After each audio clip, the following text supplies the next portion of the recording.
Post ka ng post na hindi mo mahanap yung para sa'yo, tapos dasal ka ng dasal, pero ayaw mo naman sa pangit. Ang mapanglamang na tao, pag tinulungan mo ng isang beses, maya-maya ka niyan kukulitin. Ang pinakamasakit sa lahat ay yung malayo pa ang sahuran, pero wala ka ng pera. Alam mo, iba ang pagiging mabait sa pagiging tanga. Gumising ka, niloloko ka na, bulag-bulagang ka pa. Uso mag-move on, tropa. Naku, ang mahal ng kape dito eh. Sa kanto namin may 3-in-1, libre pa chismis. Ako si Lola Marites, lakwatsera, totoo lang at walang pake. Bakit pag mabuting tao, madami kaaway? Pero pag plastic, ang daming kaibigan. Ang pinakamahirap na trabaho sa lahat ay yung naging mabuti kang tao sa mga walang kwentang tao. Balita ko, sinisiraan mo ko. Nakakatawa lang. Ganon din ginagawa mo sa kanila pag ako kausap mo. Pinagtanggol kita nung sinisiraan kanila, pero nung ako siniraan, wow, ikaw pa bida, plastic. Sa buhay, dalawa lang yan. Pag masama ka, huhusgahan ka. Pag mabait ka, aabusuhin ka.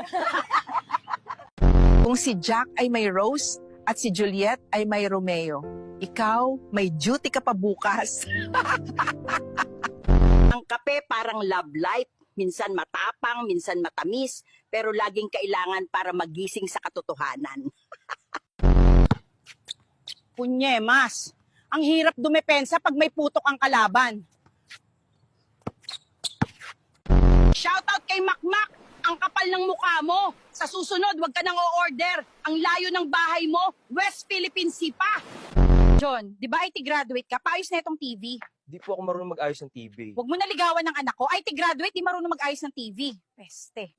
Di ba engineer ka? Opo, architectural engineer. Paggawa na itong washing machine, ayaw umikot eh. Di po ako marunong yan. Engineer, tapos di marunong mag-ayos.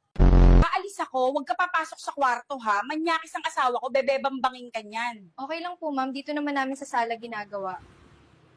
Aba, Nonoy.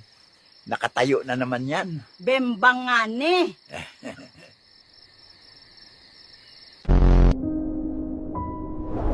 Bye guys! Ayoko na sa Earth. Wala naman bumebembang sa akin. Required pa lang, pag galit sa akin isang tao, galit din sa akin, friends niya. Hindi na ba active yung Chismis GC nyo? May bago na silang GC. At ikaw ang topic. Sa dami mong ginawang mabuti,